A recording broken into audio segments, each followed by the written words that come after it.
George Strait's wife is humiliated, but the king of country's reaction will leave you in tears.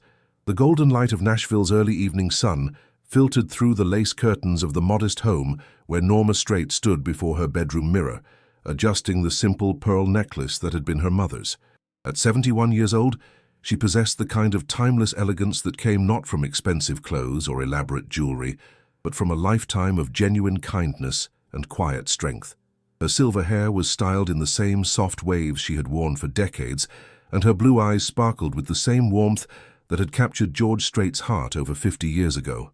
Tonight was different, though. Tonight marked exactly 50 years since she had walked down the aisle of a small church in Pearsall, Texas, wearing a simple white dress and carrying wildflowers picked that morning. 50 years of marriage to a man who would become known as the king of country music, yet she had never once sought the spotlight that followed him everywhere. "George, are you almost ready?" she called out, smoothing down her navy blue dress one final time. The dress was nothing fancy, purchased from a department store in San Antonio during their last visit to see family. Norma had never been one for designer clothes or the flashy outfits that many country music wives favored. She believed in understated elegance, in letting her character speak louder than her wardrobe. From the other room, she could hear George adjusting his own appearance, probably straightening that familiar black cowboy hat that had become as much a part of his identity as his voice. Even at home, even after all these years, he still took care to look presentable for her. That was just the kind of man George Strait was, the kind of man who still opened car doors and pulled out chairs, who still called her darling with the same tenderness he had used as a young soldier fresh out of the army. "Just about, sweetheart," came his warm voice, carrying that distinctive Texas drawl that had made millions of hearts flutter over the decades. But Norma knew that voice in ways no fan ever could. She had heard it comfort her through their darkest days, whisper promises during their most intimate moments, and sing lullabies to their children when he thought no one else was listening. The evening had been planned as a surprise, George had told her that morning, a celebration of their golden anniversary at one of Nashville's finest restaurants, with their son Bubba and a few close family members joining them. After 5 decades of sharing their lives with the public, of George's concerts and tours and recording sessions, this was to be their moment, their private celebration of a love that had weathered every storm life could throw at them. But if you're enjoying this story of true love and dignity, I want to ask you something. Please take just a moment to subscribe to our channel, because stories like this one deserve to be shared. Tell us in the comments where you're watching from, and let us know what you think about the power of lasting love. Your support helps us bring you more incredible real-life stories that touch the heart and inspire the soul.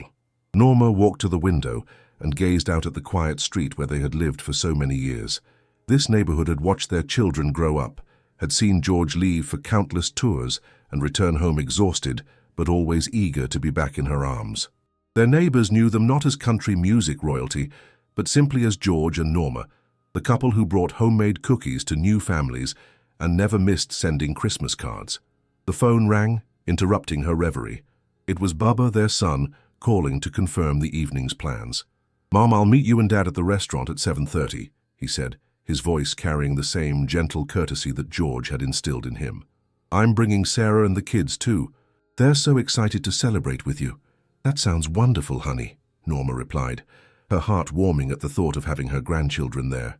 Family had always been everything to her, more important than any gold record or award that decorated George's office. "Your father's been so secretive about this place he's taking us to. You know how he likes his surprises."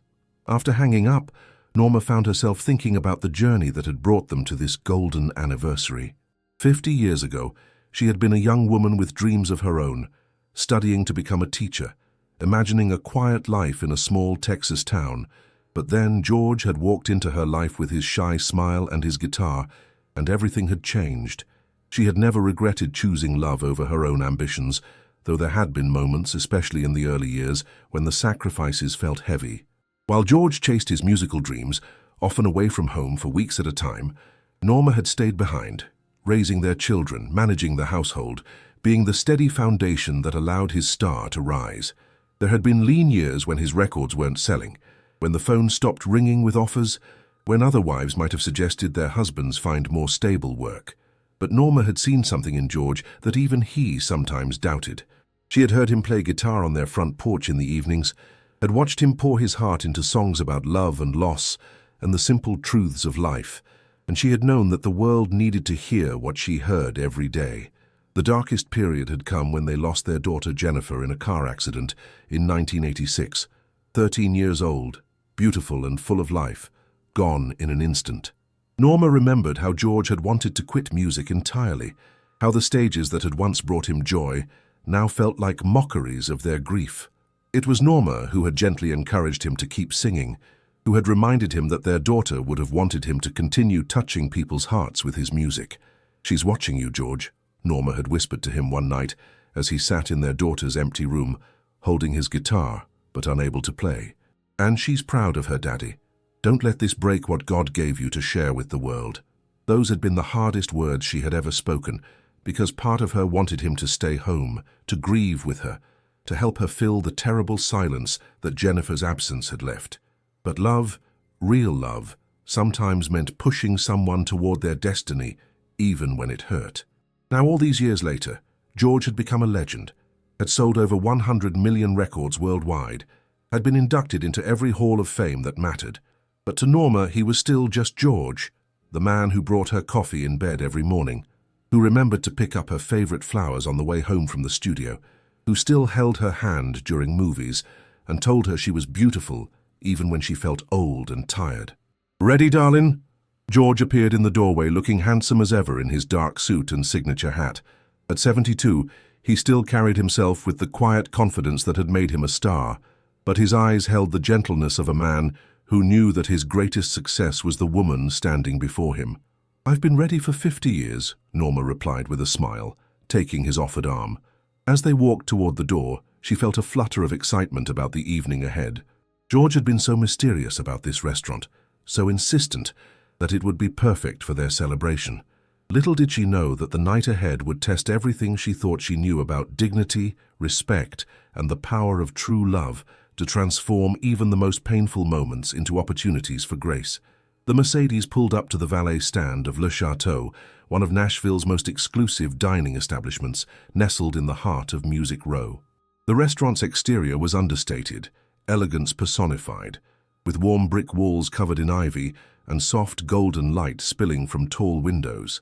George had chosen this place carefully, knowing that Norma appreciated refinement without ostentation, quality without show. "You go ahead, darling," George said, kissing Norma's cheek as the valet opened her door. "I need to make a quick call to the studio about tomorrow's session. I'll be right behind you, I promise." Norma squeezed his hand affectionately. Even after all these years, his dedication to his craft still amazed her. Here they were, celebrating their golden anniversary, and he was still thinking about the music, still committed to giving his best to every project. "Don't be too long," she said with a gentle smile. "You know how I get when I have to make small talk with strangers." As George's car pulled away to find parking, Norma approached the heavy oak doors of Le Chateau. The hostess stand was empty, so she waited patiently, taking in the restaurant's ambience. Crystal chandeliers cast dancing shadows on cream-colored walls adorned with tasteful artwork. The soft murmur of conversation mixed with the gentle clinking of fine china and silverware, creating an atmosphere of refined sophistication. "May I help you?" The voice belonged to a tall, thin man in an expensive suit who approached with an expression that seemed to assess her worth in the span of seconds. His nameplate read, "Richard Bennett, General Manager," and his dark hair was slicked back with what appeared to be an abundance of product. Everything about him suggested a man who had climbed to his position by being particular about details, especially the kind of details that involved maintaining the restaurant's exclusive reputation. "Yes, good evening," Norma said with her characteristic warmth. "I believe you have a reservation under Straight for 7:30. It should be for about 8 people.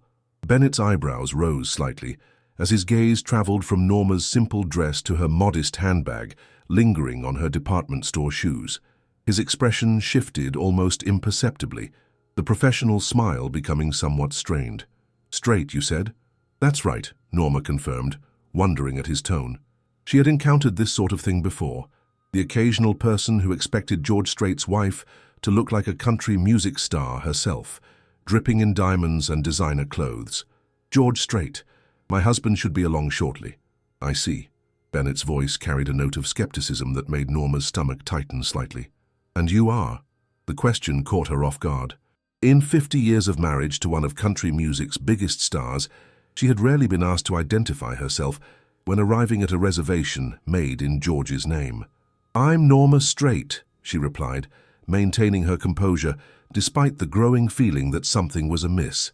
Bennett's laugh was brief and entirely without humor. "Ma'am, I appreciate your enthusiasm, but we take reservations very seriously here at Le Chateau. The reservation you're referring to is for Mr. George Straight and his family. Perhaps you're confused about which restaurant you're looking for." The words hit Norma like a physical blow. In all her years of living in George's shadow, she had never been treated with such blatant disrespect. Her cheeks flushed with embarrassment as she became aware that other patrons in the reception area had turned to look at what was clearly becoming an uncomfortable scene. "I assure you I am not confused," Norma said, her voice steady despite the humiliation burning in her chest. "I am Norma Straight, and I am here for our anniversary dinner." "Right." Bennett's tone dripped with condescension. "And I suppose next you'll be telling me that you're celebrating your golden wedding anniversary with the king of country music himself." The accuracy of his sarcastic guess seemed to surprise him for a moment, but he quickly recovered, his expression hardening further. "Ma'am, I've been in the hospitality business for 15 years, and I've seen every kind of fan behavior imaginable.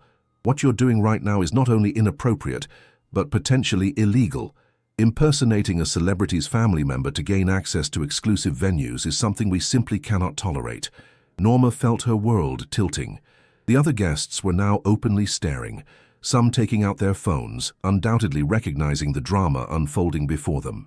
An elderly couple at a nearby table whispered to each other, the woman shaking her head, with what appeared to be second-hand embarrassment. "Perhaps," Bennett continued, his voice rising just enough to ensure that everyone in the vicinity could hear him clearly, "you should wait outside with the other autograph seekers. I'm sure Mr. Straight would be happy to take a photo with you when he arrives, assuming he's actually coming here tonight, which I frankly doubt." The cruelty in his words was breathtaking. Norma had spent her entire marriage avoiding exactly this kind of public spectacle, preferring to support George from the background, to be his safe harbor, rather than another spotlight-seeking presence in his life. And now, on what should have been one of their most precious evenings together, she found herself at the center of a humiliating scene that grew more uncomfortable with each passing second. "Sir, I understand this may be unusual," Norma began, her voice trembling slightly as she struggled to maintain her dignity, "but I truly am George's wife. We've been married for 50 years today, and this dinner was planned to celebrate our anniversary with our family." Bennett's expression grew even more dismissive. "Ma'am, do you honestly expect me to believe that George Strait's wife would show up to a place like this looking like—" He gestured vaguely at her appearance, his meaning crystal clear without him having to finish the sentence. The insult landed like a slap. Norma had chosen her outfit carefully, wanting to look nice but not ostentatious. She had never been the type to dress for show, preferring classic elegance to flashy display. But now, seeing herself through Bennett's judgmental eyes, she felt every one of her 71 years, felt plain and ordinary and utterly out of place in this world of careful pretension. "I think perhaps you should leave," Bennett said, his voice taking on a harder edge, "before this becomes more embarrassing for everyone involved." At that moment, Bubba Straight walked through the front doors, having just finished parking his truck. He was a tall man like his father, with the same gentle eyes and easy manner that had made the Straight family beloved throughout Texas and beyond. But as he took in the scene before him, his expression darkened with an anger that was rare for someone raised to be unfailingly polite. "Is there a problem here?" Bubba asked, his voice carrying an undercurrent of warning as he moved to stand beside his mother. Bennett turned his attention to the newcomer, his confidence seeming to waver slightly at Bubba's imposing presence and obvious family resemblance. "Are you with this lady, sir?" "This lady," Bubba said, each word carefully controlled, "is my mother, Norma Straight, and I'd appreciate it if you'd show her the respect she deserves." The confirmation seemed to shake Bennett, but instead of backing down, he doubled down on his position. "Sir, I don't know what kind of game you people are playing, but Le Chateau maintains the highest standards. We cannot simply take everyone at their word when they claim to be associated with our celebrity guests." Norma watched her son's jaw clench, recognizing the same protective instinct that had made both Straight men such devoted husbands and fathers. But before Bubba could respond, she placed a gentle hand on his arm. the same calming gesture she had used countless times when he was a boy getting into schoolyard fights. "It's all right, honey," she said softly, though her eyes showed the deep hurt that Bennett's words had caused. "Maybe we should just wait for your father outside." But Bubba wasn't having it. "No, Mom, this is not all right." As if summoned by the tension in the air, George Strait himself walked through the doors of Le Chateau, his presence immediately commanding attention even from those who hadn't recognized the family drama playing out in the reception area. He moved with the same unhurried grace that characterized his performances, but his eyes were alert, taking in the scene with the sharp awareness of a man who had learned to read rooms full of strangers. The sight of his wife's distressed expression and his son's protective stance told him everything he needed to know, and in that moment, the king of country music prepared to show everyone present what real class looked like. George Strait had walked onto stages in front of hundreds of thousands of screaming fans, had performed at the biggest venues in the world, and had maintained his composure through decades of public scrutiny. But nothing in his extensive experience had prepared him for the surge of protective fury that rose in his chest as he took in the scene before him. His wife, the woman who had stood by him through every triumph and tragedy, was clearly distressed, her usual serene composure cracked by whatever had transpired in his absence. The restaurant's general manager stood with his chest puffed out, clearly enjoying what he perceived to be his moment of authority. Several other patrons had their phones out, some recording, others simply staring at what was obviously an unfolding drama. The whole scene had the surreal quality of a nightmare, the kind where everything familiar becomes threatening and wrong. George's first instinct was to stride over and put that arrogant manager in his place with the kind of verbal lashing that would make headlines. His second instinct was to grab Norma's hand and walk out, leaving this pretentious establishment to its own devices. But as his eyes met his wife's across the crowded reception area, he saw something that stopped him cold. Norma wasn't looking at him with the expression of a woman who wanted to be rescued. Instead, her eyes held the same patient strength that had carried her through 50 years of being married to a public figure, the same quiet dignity that had seen her through their daughter's death, through the lean years when his career had stalled, through countless moments when she could have demanded attention for herself, but chose instead to remain in the background. In that instant, George realized that this moment wasn't really about him at all. It was about Norma, about the respect she deserved, not because she was married to a famous man, but because she was a human being worthy of basic dignity. And suddenly, he knew exactly what he needed to do. "Excuse me," George said, his voice carrying easily across the reception area without being raised. The tone was polite but unmistakably authoritative, the same voice that had commanded attention in recording studios and concert halls for decades. "I believe there may be some confusion here." Bennett turned toward him, and George watched the man's face go through a series of rapid changes as recognition dawned. The arrogant confidence faltered first, replaced by a flash of uncertainty, then something that looked like panic as the full implications of the situation became clear. "Mr. Strait," Bennett stammered, his earlier bravado evaporating like morning mist. We weren't expecting you quite so soon." "Evidently not," George replied, moving to stand beside Norma. He didn't touch her yet, didn't make any grand gestures. Instead, he simply stood there, his presence creating a pocket of calm in the increasingly charged atmosphere. "I understand there's been some question about my wife's identity." The words were spoken so quietly that people had to strain to hear them, which somehow made them more powerful than if he had shouted. Bennett's face was now completely drained of color, and his hands were visibly shaking as he clutched his reservation book. "Sir, there was a misunderstanding. Your wife, I didn't realize." Bennett's attempts to explain only made things worse, each stammered word highlighting the magnitude of his mistake. "What, my wife what?" George asked, still in that same dangerously quiet tone. "Please help me understand what happened here." The silence stretched uncomfortably as Bennett realized there was no way to explain his behavior that wouldn't make him look worse. How could he say that he had assumed George Strait's wife would look different, dress differently, carry herself with more obvious wealth or fame? How could he admit that he had judged a woman based entirely on his own shallow preconceptions? "I think what Mr. Bennett is trying to say," Norma interjected gently, "is that he didn't expect me to look so ordinary." The word hung in the air like a challenge.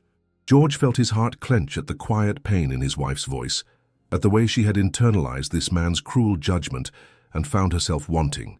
In 50 years of marriage, he had watched Norma diminish herself countless times, stepping back so that he could shine, accepting less so that others could have more, and he was suddenly overwhelmingly tired of it.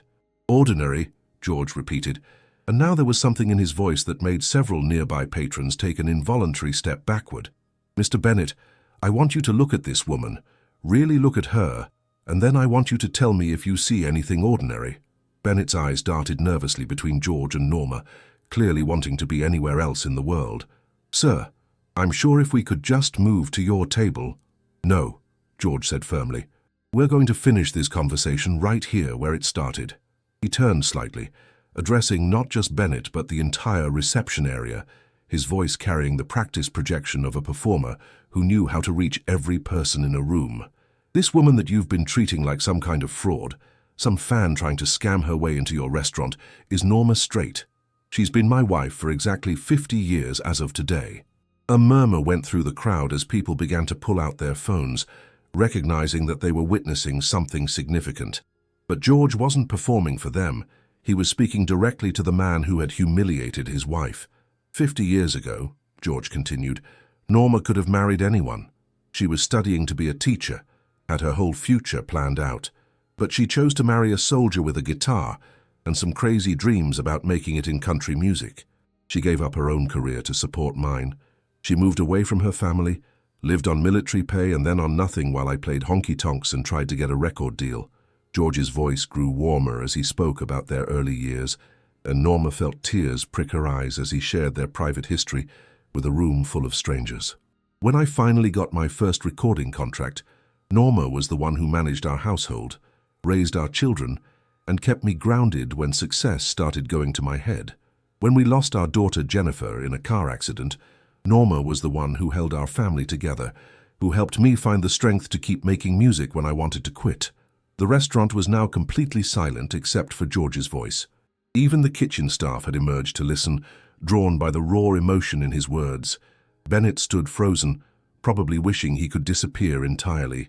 "For 50 years, George said, his voice building in intensity, this woman has been my partner, my best friend, my conscience and my inspiration. She's attended thousands of my concerts, supported every dream I've ever had, and never once asked for recognition or credit. She's raised our children to be good people, maintained our home and somehow managed to love me through decades of tours and recording sessions and all the craziness that comes with this business." He paused, looking directly at Bennett, who was now visibly sweating despite the restaurant's air conditioning. "And you think she looks ordinary?" The question was delivered with surgical precision, cutting right to the heart of Bennett's prejudices. "Let me tell you what I see when I look at my wife. I see a woman who chose love over security, who chose family over her own ambitions, who chose to build something lasting rather than chasing temporary glory. I see hands that have comforted me through illness, eyes that have cried with me through loss, and a heart big enough to forgive people who don't deserve forgiveness." George's voice softened as he turned to look at Norma, his eyes bright with unshed tears. "I see the most beautiful woman I've ever known. Not because of how she looks, though she's always been gorgeous to me, but because of who she is. Because after 50 years, she still makes me want to be a better man." The silence that followed was profound. Several people in the crowd were openly crying, moved by the raw sincerity of George's words. Bennett looked like he wanted to crawl under the reservation stand and disappear, but George wasn't finished yet. He had one more point to make, one final lesson to deliver about what real class looked like, and what he was about to reveal would transform this moment of humiliation into something none of them would ever forget. George reached into his jacket pocket and withdrew a leather folder that Bennett hadn't noticed before. The restaurant manager's eyes followed the movement with growing apprehension, as if sensing that whatever was about to happen would change everything. The crowd of onlookers pressed closer, their phones still recording, but their expressions had shifted from mere curiosity to genuine investment in the unfolding drama. "Mr. Bennett," George said, his voice still carrying that deceptively calm tone that had become more intimidating than any shouting could have been, "I want you to understand something about respect, about dignity, and about what it means to truly serve people." He opened the folder slowly, deliberately, the way a man might reveal a hand in a high-stakes poker game. Inside were several official-looking documents, their legal letterhead clearly visible even from a distance. Bennett's face went from pale to green as he recognized what he was seeing. 6 months ago, George began, his words measured and clear, I had my business manager quietly purchase this restaurant. Not because I wanted to own a restaurant, but because my wife mentioned once, years ago, that she had always wondered what it would be like to run a place where people could come together for special occasions, where families could celebrate life's important moments. The revelation hit the crowd like a physical wave. Gasps and murmurs rippled through the reception area as people began to understand the true magnitude of what had just occurred. Bennett's knees actually wobbled, and he had to grip the hostess stand to remain upright. You see, George continued, looking directly at the man who had humiliated his wife, tonight was supposed to be a double celebration. Our 50th wedding anniversary, yes, but also the surprise reveal that Norma is now the owner of Le Chateau. This was going to be my anniversary gift to the woman who gave up her dreams so I could chase mine. Norma's hand flew to her mouth, her eyes wide with shock and disbelief. In all their years together, George had given her beautiful gifts, thoughtful presents that showed how well he knew her heart. But this was beyond anything she could have imagined. A restaurant of her own, a place where she could create the warm, welcoming environment she had always dreamed of. George, she whispered, her voice barely audible above the crowd's murmurs. You didn't? I did, darling, he replied, his voice gentle now as he spoke to his wife. Because you deserve to have dreams of your own, not just support mine. Because after 50 years of putting everyone else first, it's time someone put you first. Bennett stood frozen in horror as the full implications of the situation became clear. He hadn't just insulted a customer, he had humiliated the new owner of the establishment where he worked. His career in Nashville's hospitality industry was likely over before the night was through. Sir, Bennett stammered, his voice cracking with panic. I had no idea. If you had known what? George interrupted, his tone sharp again. If you had known she was rich, if you had known she was famous, if you had known she could affect your job security? Because here's what troubles me, Mr. Bennett. Your behavior tonight suggests that you only treat people with respect when you think they have power over you. The accuracy of the observation was devastating. Bennett's mouth opened and closed soundlessly as he realized there was no defense against the truth. He had indeed treated Norma poorly because he judged her to be powerless, unimportant, beneath the standards of his exclusive establishment. George turned to address the crowd that had gathered, his voice carrying the authority of someone accustomed to commanding attention. I want everyone here to witness what just happened, because it's important. This man didn't disrespect my wife because he's inherently evil. He disrespected her because our society has taught him that some people matter more than others, that wealth and fame are the measures of human worth. A middle-aged woman in an expensive dress shifted uncomfortably, perhaps recognizing her own prejudices in George's words. A young couple near the bar exchanged meaningful glances, clearly reflecting on their own assumptions about how the world worked. But here's what Mr. Bennett failed to understand, George continued, his voice building with the passion of someone who had spent a lifetime observing human nature. Real class isn't about money or position or power. Real class is about treating every person you encounter with dignity and respect, regardless of how they look, how they're dressed, or what you think they can do for you. He gestured toward his wife, who stood with tears streaming down her face, overwhelmed by the evening's emotional roller coaster. This woman has more class in her little finger than most people accumulate in a lifetime. She spent 50 years lifting up everyone around her, asking for nothing in return. She's the kind of person who remembers the names of hotel housekeepers and sends birthday cards to our mailman's children. Norma blushed at the public praise, uncomfortable as always with being the center of attention. But George wasn't finished making his point. And now, he said, turning back to Bennett, we come to the question of what happens next. By rights, your employment here should be terminated immediately. You've shown appallingly poor judgment, demonstrated a complete lack of the values this establishment should represent, and publicly humiliated the owner of the business. Bennett's face crumpled. He was clearly a man whose entire identity was wrapped up in his professional position, and the prospect of losing his job in such a public, humiliating manner was devastating. Several people in the crowd nodded approvingly, clearly feeling that justice demanded his dismissal. But George held up his hand, asking for continued silence. However, The decision about your future doesn't belong to me. It belongs to the owner of this restaurant." He turned to Norma with a gentle smile. "Darling, what would you like to do?" All eyes turned to Norma Straight, the woman who had been dismissed as ordinary just minutes before, but who now held the power to determine Bennett's fate. She looked at the manager who had humiliated her, at the crowd of strangers who had witnessed her embarrassment, and at her husband who had just given her the most incredible gift of their 50-year marriage. When she finally spoke, her voice was steady and clear, carrying the wisdom of someone who had learned that true strength often lay in choosing mercy over revenge. "Mr. Bennett," she said, "I want you to understand something. What happened here tonight was wrong. The way you treated me, the assumptions you made, the disrespect you showed to someone you perceived as powerless, all of that was completely unacceptable." Bennett nodded miserably, his career flashing before his eyes as he waited for the axe to fall.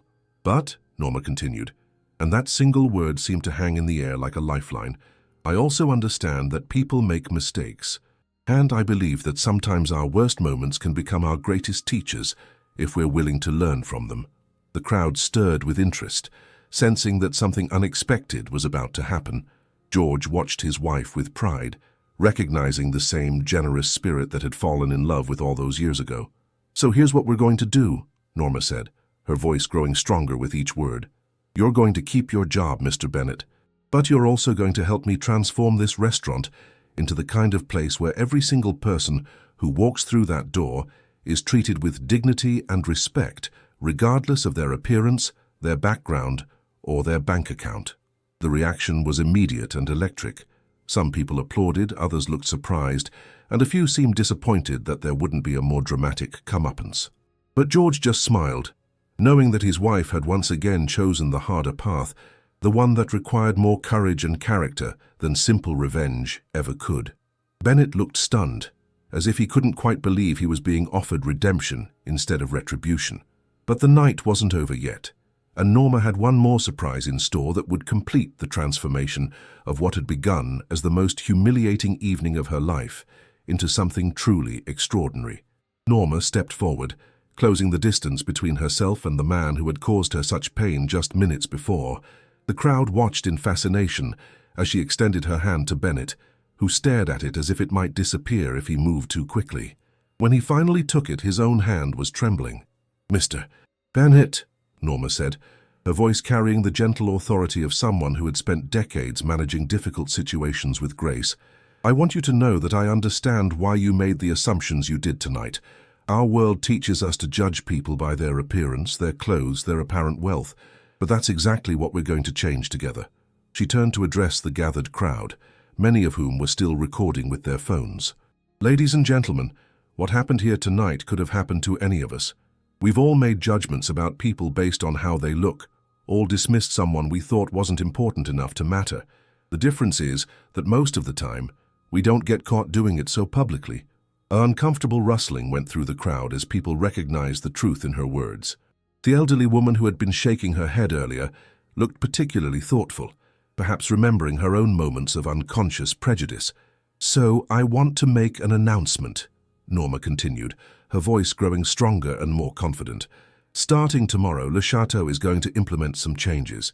We're going to become the first restaurant in Nashville with a policy I'm calling Dignity for All. Every month we're going to host a free community dinner where anyone, regardless of their circumstances, can come and enjoy a beautiful meal in an elegant environment." The crowd murmured with interest and approval. This wasn't what anyone had expected from the evening's drama, but it was exactly the kind of response that made the story worth telling. "Furthermore," Norma said, warming to her theme, "we're going to partner with local organizations to provide job training for people who are trying to get back on their feet. And every staff member, from the busboys to the management, is going to receive training on treating every customer with respect and dignity." George watched his wife with growing admiration. This was vintage Norma, taking a painful situation and finding a way to transform it into something positive that would benefit others. It was the same quality that had made her such an anchor in their marriage, the ability to see potential for good, even in the darkest moments. "Mr. Bennett," Norma said, turning back to the manager, "I'm hoping you'll help me lead this transformation, because I believe that someone who has learned from their mistakes can become the most effective teacher for others. Bennett's eyes filled with tears as he realized the full scope of what was being offered to him. Not just forgiveness, not just a second chance, but an opportunity to become part of something meaningful, something that would help prevent others from experiencing what Norma had gone through tonight. "Mrs. Straight," he said, his voice thick with emotion, "I don't deserve this kindness. What I did tonight was inexcusable. The way I treated you, the assumptions I made, the public humiliation I caused. I understand if you can never forgive me." "Mr. Bennett," Norma replied gently, "forgiveness isn't something you earn. It's something you receive as a gift, and then you honor that gift by becoming better than you were before. Can you do that?" "Yes, ma'am," Bennett said, his voice barely above a whisper. "I swear to you I will spend every day trying to make this right." At that moment, the rest of the Straight family arrived for dinner. Bubba's wife, Sarah, entered first, followed by their children, who looked around in confusion at the crowd of people and the obvious emotional intensity in the room.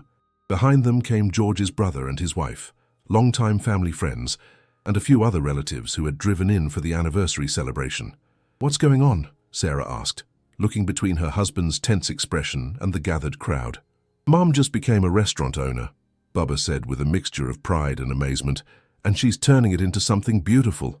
As the family gathered around Norma and George, embracing them and asking for details about the evening's events, the crowd began to disperse. But many people approached Norma before leaving, introducing themselves, sharing their own stories of being judged unfairly, and expressing admiration for how she had handled the situation. An elderly man with kind eyes took her hand and said, "Mrs. Straight, my late wife would have loved what you did tonight. She always said that how we treat people when we don't have to tells the world who we really are." A young mother with 2 small children stopped to say, "Thank you for showing my kids what real strength looks like. They'll remember this story for the rest of their lives." Even some of the restaurant staff approached, apologizing for not intervening earlier and expressing enthusiasm for the changes Norma was planning to implement. As the evening wound down and the family finally settled at their reserved table for a much-delayed anniversary dinner, George reached across the table to take his wife's hand. "Norma Straight," he said, his voice full of wonder, "in 50 years of marriage, you have never ceased to amaze me. But tonight, watching you turn the worst moment into the best lesson, seeing you choose grace over revenge, forgiveness over bitterness, I fell in love with you all over again." Norma blushed, still uncomfortable with praise even after all these years. "I just did what felt right, George, what my mama would have expected me to do." "That's exactly my point, darling," George replied. "After everything that man put you through tonight, your first instinct was still to help him become better. That's not normal, Norma, that's extraordinary." Bubba raised his glass of wine in a toast. "To Mom and Dad, 50 years of marriage, and to teaching all of us that real class means lifting others up, even when they've knocked you down."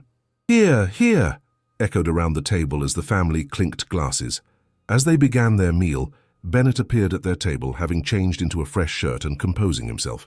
"Mrs. Straight," he said, "I wanted to personally serve your anniversary dinner tonight, if you'll allow me. And I wanted you to know that I've already started reaching out to local organizations about partnerships for your community dinner program."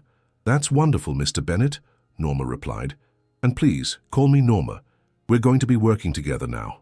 As Bennett served their meals with careful attention and genuine respect, Norma looked around the table at her family, then out at the restaurant that was now hers to shape and improve. The evening had begun with such promise, had descended into humiliation and pain, but had ultimately become something none of them could have imagined. "You know what the best part is?" she said to George as they shared their anniversary dessert. "What's that, sweetheart? 50 years ago, when I married you, I thought I was giving up my dreams to support yours, but tonight, you gave me dreams I didn't even know I had. And now I get to spend the rest of our marriage making those dreams come true, while still supporting the man I love." George squeezed her hand tightly. "Here's to the next 50 years, Mrs. Straight, and to all the lives you're going to touch with that beautiful heart of yours." As the evening ended and the family prepared to leave, word of the night's events was already spreading across social media. Videos of George's passionate defense of his wife, of Norma's gracious response to humiliation, and of the unexpected transformation of a painful situation into an opportunity for positive change were being shared thousands of times. By morning, the story would be national news, not because of the celebrity drama, but because of the profound lesson about dignity, forgiveness, and the power of choosing to build rather than destroy. Le Chateau would become more than just another exclusive restaurant. It would become a symbol of how grace could triumph over grievance, how mercy could overcome malice. But for George and Norma Straight, walking hand in hand to their car on the night of their 50th wedding anniversary, the most important thing was simpler and more personal. They had faced a test of their values and their character, and they had passed it together, just as they had every other challenge in their half-century of marriage. As George opened the car door for his wife, just as he had done countless times over 5 decades, Norma paused and looked back at the restaurant that was now theirs. "Thank you, George," she said, "for tonight, for 50 years, for believing that a simple girl from Texas could be worth all this." "Darling," George replied, his voice full of the same love and admiration he had felt as a young soldier, falling for a beautiful student teacher. "You were never simple, and you were always worth everything." And as they drove home together through the Nashville night, both of them knew that their greatest adventure was just beginning.